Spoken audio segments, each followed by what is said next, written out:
1942. Vilna, Lithuania. Herman Kruk is standing in a building full of books, thousands of them.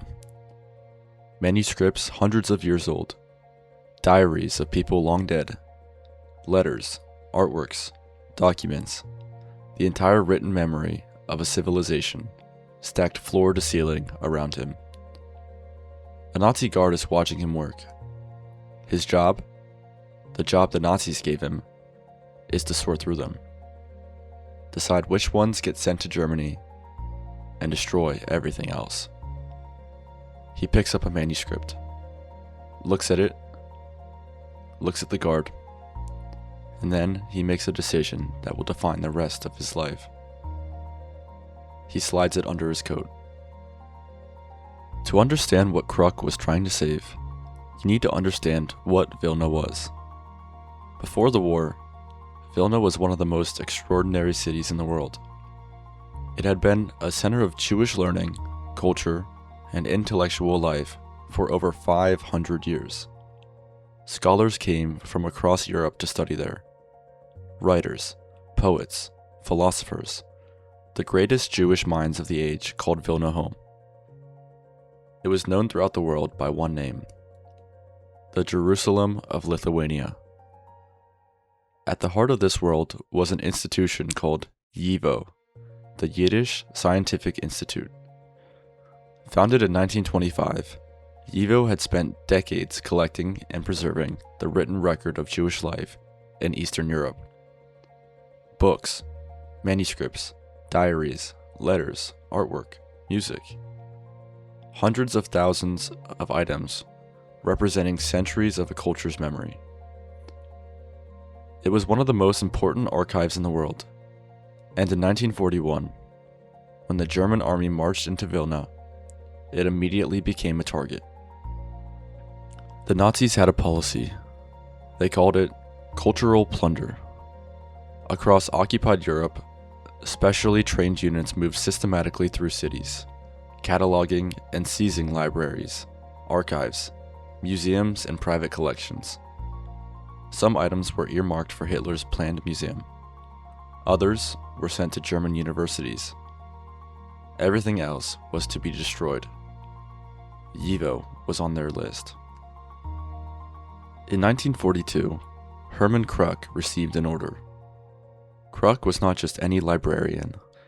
He was one of the most respected intellectual figures in the Vilna ghetto, the sealed, overcrowded neighborhood where the Nazis had forced Vilna's Jewish population to live. Inside the ghetto, he had built and run a library from almost nothing. In the middle of unimaginable suffering, he believed that access to books was not a luxury, it was survival. Now the Nazis were ordering him to do the opposite of everything he stood for. He was to assemble a team of 40 workers, scholars, writers, librarians, and report to the YIVO building. Their task? Sort through hundreds of thousands of items. The best third would be shipped to Germany. The rest, the vast majority, would be sent to the paper mill, pulped, destroyed forever. When Kruk and his team arrived at YIVO and saw what was inside, they wept. He wrote in his diary, "YIVO is dying. Its mass grave is the paper mill." The Nazis walked through the collection and made their selections. They threw 70% of YIVO treasuries into the trash as scrap paper. Ancient manuscripts, irreplaceable documents, centuries of accumulated human knowledge discarded. Kruk watched his colleagues weep over the books being destroyed. And then he started thinking. The smuggling began slowly. At first, it was almost nothing. A single manuscript hidden under a coat. A small book tucked into a boot. Every morning, the group would march from the ghetto to the YIVO building, watched by guards. And each evening, a few more pieces of history made the journey, hidden on their bodies. They called themselves, quietly, the Paper Brigade. As the weeks passed, the operation grew bolder. They hid books in concealed compartments they built inside the ghetto. They buried manuscripts in underground bunkers. They passed items to trusted, non-Jewish friends outside the ghetto walls, who could hide them in locations the Nazis wouldn't search. Some workers faced an agonizing choice that captures the full horror of what they were living through. They could smuggle food into the ghetto under their clothes, desperately needed food for starving families, or they could smuggle books. Some chose the books. Other ghetto residents thought they were insane. One member of the brigade, a young poet named Abraham Sutzkever, later described the moral weight of those decisions. People looked at them as if they were lunatics, he said. Everyone else was smuggling food. They were smuggling pieces of paper. But Kruk and his team believed something deeply. They believed that a people without their written memory are a people that can be erased completely. The Nazis were not just killing people. They were trying to kill the very idea that these people had ever existed. The books were proof that they had.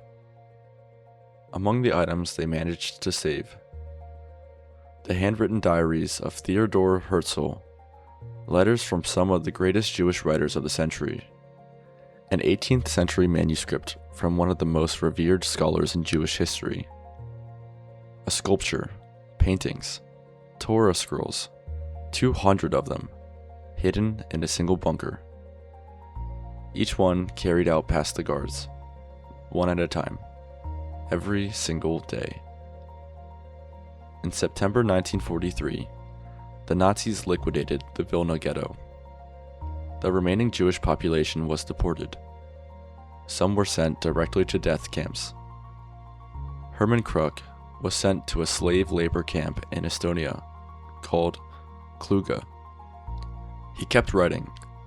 Even there, even in a concentration camp, he kept his diary, recording what he witnessed, what he remembered, what he feared would be lost.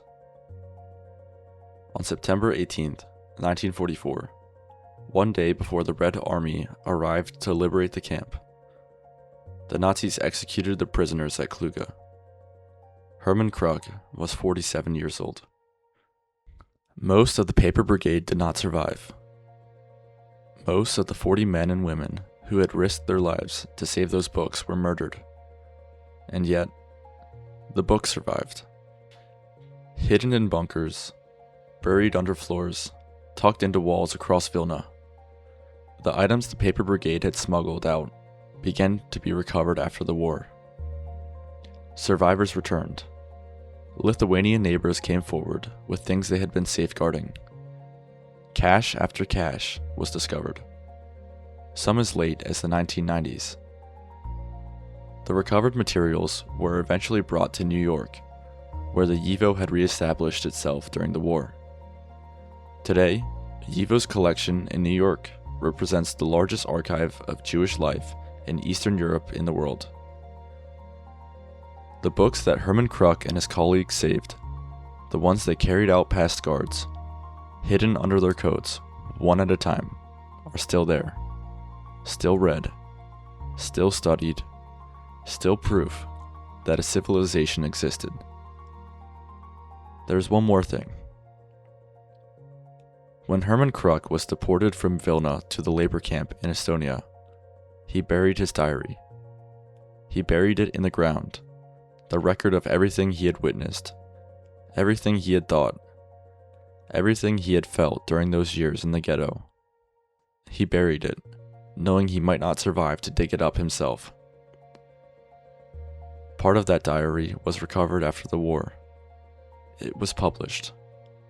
It is now one of the most important first-hand accounts of the Holocaust that exists. Hermann Kruk spent his final years doing two things simultaneously: saving other people's words and writing his own. He did not survive to see his books reach safety. He did not survive to see his diary published. He died one day before liberation, in a camp in Estonia, having never learned whether any of it worked. It worked. The Paper Brigade saved somewhere between 30 and 40% of the YIVO archive. In the middle of a genocide, under armed guard, at constant risk of death, a group of librarians and poets saved nearly half a century's written memory by hiding it under their coats. They didn't have weapons. They didn't have power. They had the unshakable belief that what was written down mattered, that memory mattered, that if the book survived, something essential would survive with them. Herman Kruk died on September 18th, 1944. The Red Army arrived the following morning. His books were already safe. Some people fight with guns. Some people fight with words. And some people fight by making sure the words don't disappear.